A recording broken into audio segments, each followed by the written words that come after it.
Alicia, so it turns out this law is thoughtful and not a scam like we heard earlier. Well, I know, and Hakeem Jeffrey saying that they have successfully been able to communicate exactly how terrible it is. And I was thinking, have you really successfully been able to communicate? And they're looking toward the midterms.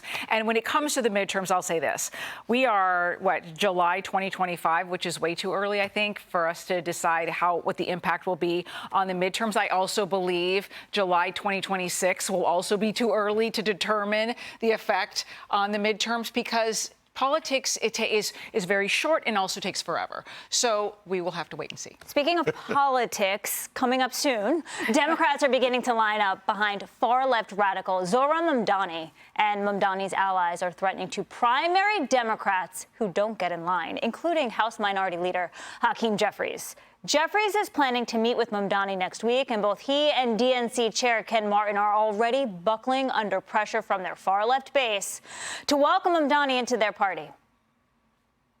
We're a big tent party. We represent the gorgeous mosaic of the American people. What about concerns from some of your Jewish colleagues in particular about him not outright condemning the phrase globalize the intifada in a recent interview? You win through addition. You win by bringing people into your coalition. We have labor progressives like me, and we have this new brand of Democrat, which is the leftists.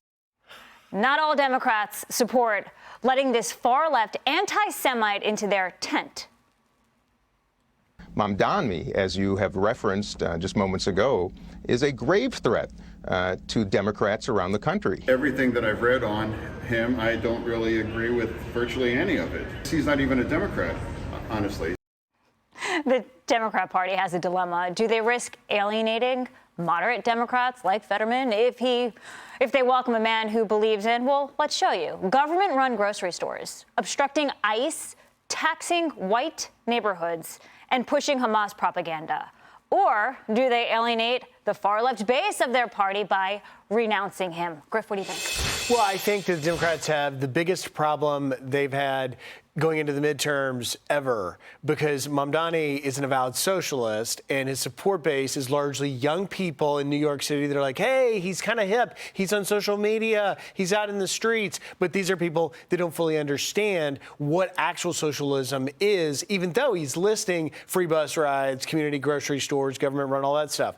But I will say this, the anti-Semitic rhetoric is what's going to kill him. And Jeffries is in a hard spot, but I'll tell you who's really in a hard spot is Chuck Schumer, the minority leader of the Senate, who basically wrote a book about being exactly against the very people like Mamdani, who was writing in 2014 in his college newspaper a boycott against the state of Israel. And that's going to be a problem that I think Democrats are going to try and figure out a way to square, but I don't think they can.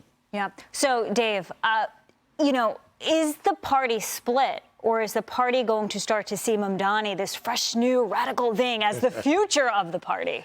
The party's not split. The party's evolving to the further left. By the way, how does Hakeem Jeffries message effectively against something which doesn't happen yet or hasn't happened yet, which is the effects of the big, beautiful bill? It's a bottom line rule with me.